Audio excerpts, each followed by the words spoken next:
This is Dr. Sumana BG, Department of Mechanical Engineering, Government Engineering College, Hassan.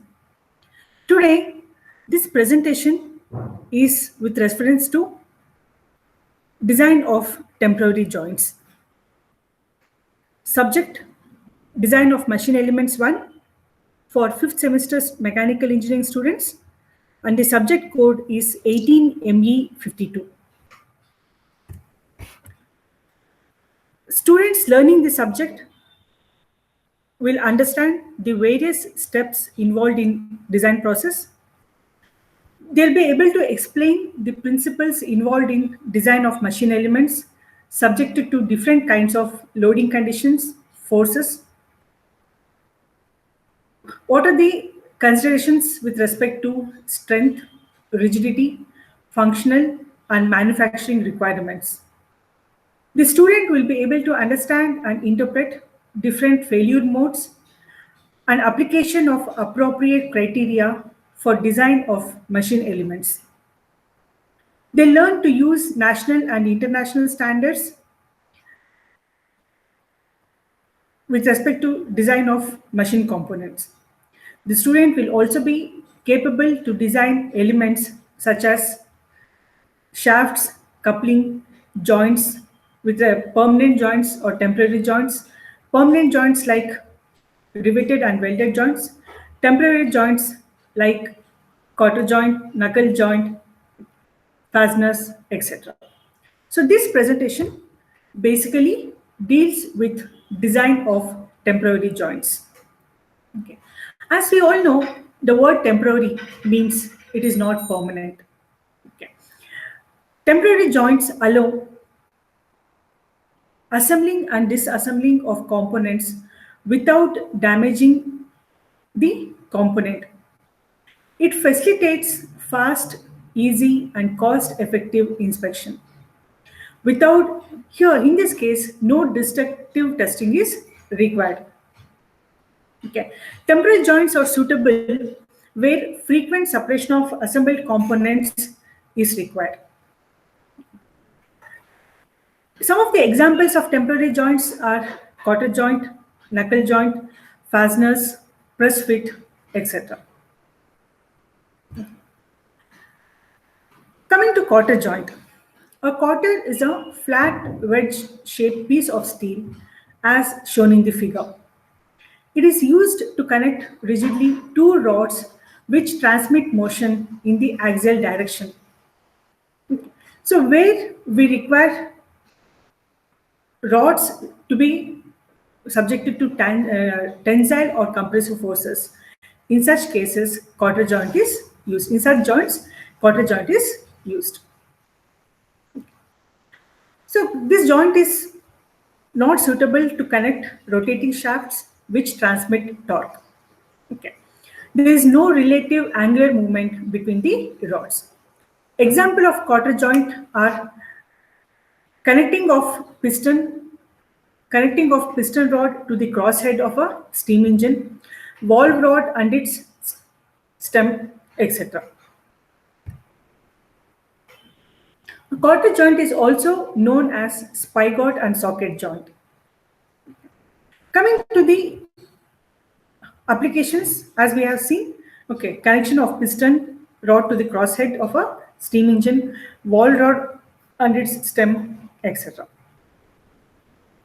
A cotter joint basically consists of three major components, that is spigot, socket and cotter. A spigot is formed on one end of the rod and socket is formed on the other. The socket and the spigot are provided with a narrow rectangular slot. The cotter is tightly fitted in this slot.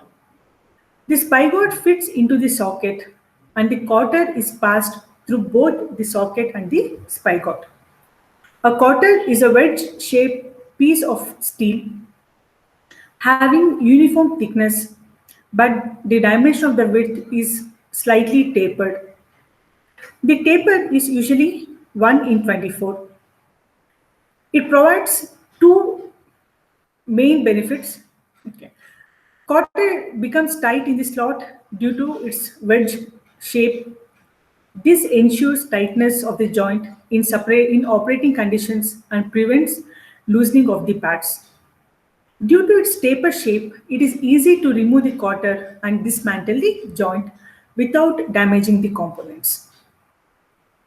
The construction of cotter joint used to connect two rods, okay, is as shown in the figure. When the cotter is inserted into the slot, the central portion of the cotter comes in contact with the spigot, and the spigot gets pushed into the socket till the cotter of the spigot comes in contact with the collar of the socket. Finally, the cotter is in contact with the spigot on one side, having some clearance with the socket slot, and it is in contact with the socket on the other side, having some clearance with the spigot slot. The clearance provided is generally 1.5 to 3 mm. The cotter gets locked because of the frictional force of the contacting surface. The advantages of cotter joint, as mentioned earlier, is it is simple in design and manufacturing. It is simple to assemble and disassemble. It also provides a tightening force due to the wedge shape, which prevents loosening of the parts during operation or in service. So these are some of the design and aspect nature of cotter joint. Okay, so if we come to see what are the design parameters of a cotter joint. So for the design aspects, I have referred Design Data Handbook by Dr. K. Lingaya, second edition. Okay. All the equation numbers are with reference to K. Lingaya second edition Design Data Handbook. So coming to the design of cotter joint, okay. The axial stress in the rod is given by equation 17.62.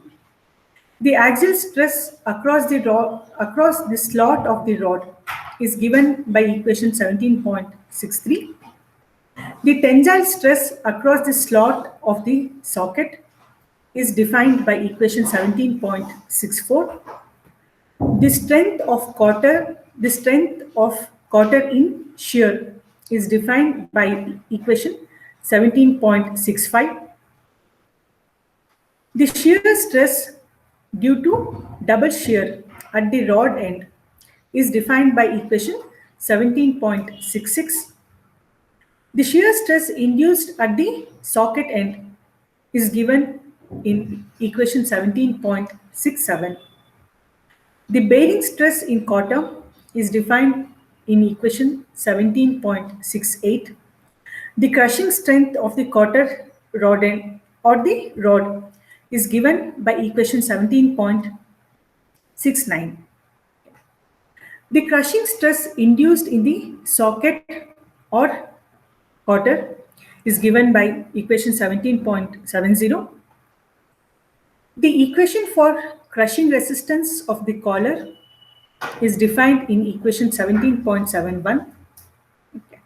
The shear stress induced in the collar is given by equation 17.72. The shear stress induced in the socket is defined in equation 17.73. So these equations from 17.62 to 17.73 define the different dimensions required for a cotter joint or required for different parts of a cotter joint. Okay, so once these dimensions are found out, okay, we are supposed to find out what is the stress induced in the designed joint. So here the maximum stress induced in the cotter is defined in equation 17.74.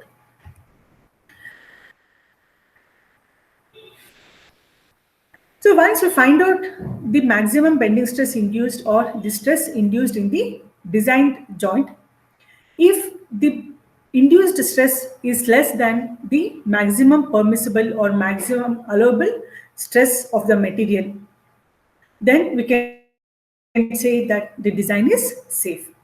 Else, it should be redesigned either by changing the design parameters or by changing the maximum allowable stress of the material. So now we have seen what are the theoretical aspects for design of cotter joint. So keeping these design aspects in mind, we'll solve an example based on that. Coming to the example, designed a socket and spigot type cotter joint to connect two rods subjected to steady axial pull of 100 kilonewton. The material used for spigot end, socket end and cotter is C40. Take factor of safety as 4 for tension, 6 for shear and 3 for crushing based on tensile yield strength. So students, just read the problem, okay, go through the problem and first write down the given data. So as per this problem, the given data is load F equals 100 kilonewton, material used is C40 steel, factor of safety for tension 4, factor of safety for shear 6, factor of safety for crushing is 3. So like we have done in the previous model, from table 1.6, the tensile yield strength for C40 steel is given as 328.6 MPa. Now based on the tensile yield strength, okay, and factor of safety, find out the allowable stresses for tensile, shear and crushing. Okay, so here the allowable tensile stress is given as sigma t equals sigma y divided by factor of safety of for tension. Okay, the allowable shear stress tau equals tensile strength or yield strength divided by factor of safety in shear. Allowable crushing stress sigma c equals yield strength divided by factor of safety in crushing. Okay, so once we find out the maximum or allowable stresses in tension, shear and crushing, we'll find out what are the different parameters or different dimensions of the components or parts for cotter joint. Okay, so now from equation 17.62, okay, it is given as the axial stress in the rod. Okay, so substituting the given values, we find that the diameter of rod B equals 40 mm. Okay. Next, from equation 17.69, okay, the crushing strength of cotter or rod, okay, we find out the product of D1 T because D1 is unknown, thickness also is unknown. So the product of D1 T is calculated here. Okay. Next, the axial stress across the slot of the rod is given by equation 17.63. Okay. So from here, from this equation, we can find out the diameter of spigot, that is D1. Okay. Now in the previous equation, we have found out the product of D1 and T. Okay. Now D1 is known. Substituting the same equation, we can find out the thickness of cotter. So it is given as also D1T equals 913 mm. Okay. So D1, the value is known, approximately 53 mm. The accurate value is 52.08. So we are finding out the thickness of cotter, designated by small t. Then the strength of cotter in shear is given by equation 17.65. From this equation, we can find out what is the width of cotter designated by B.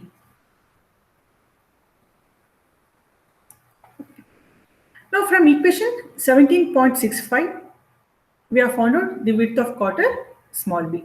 Next, from equation 17.68, the bearing stress in collar. Okay, from that we find out the diameter of spigot collar designated by D2.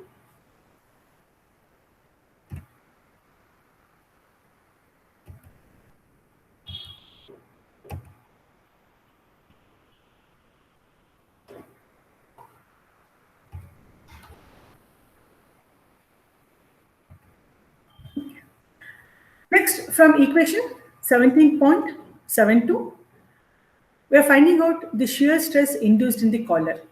Okay. Here, substituting the known values, we get the thickness of spigot collar designated as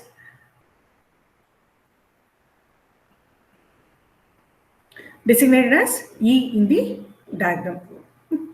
Next, from equation 17.66, the shear stress due to double shear at the rod end.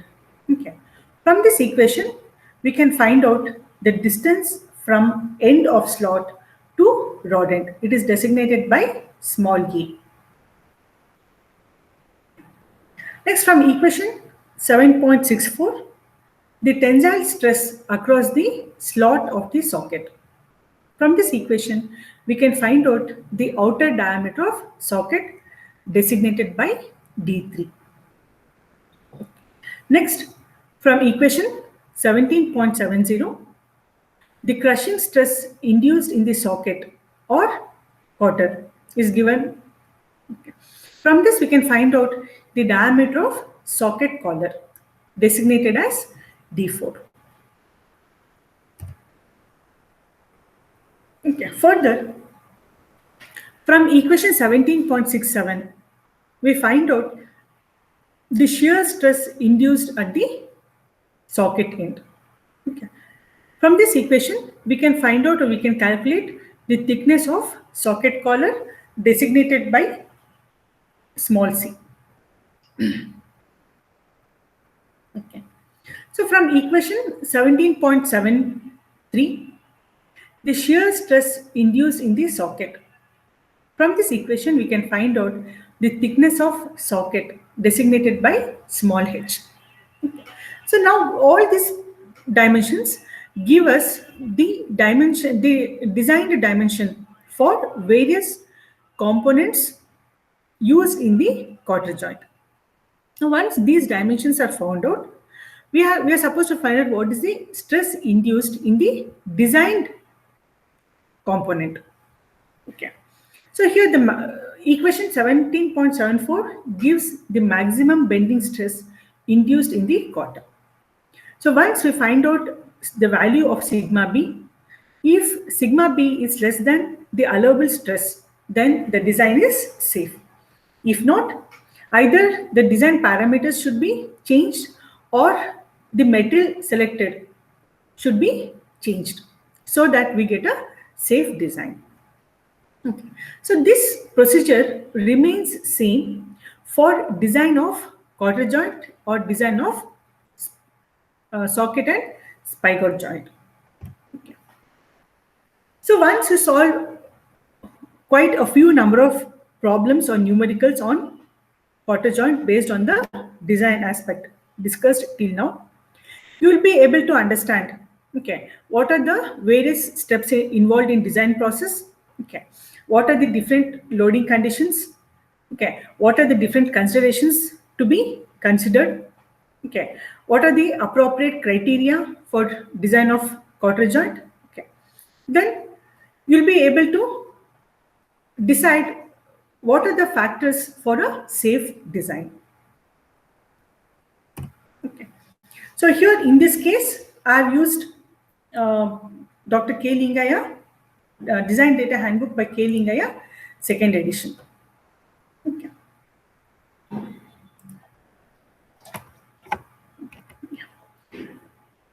Okay. Thank you, students. In the next session, we'll discuss more on other topics related to design of machine elements. Okay. So for any doubts, you can always feel free to mail me. Thank you.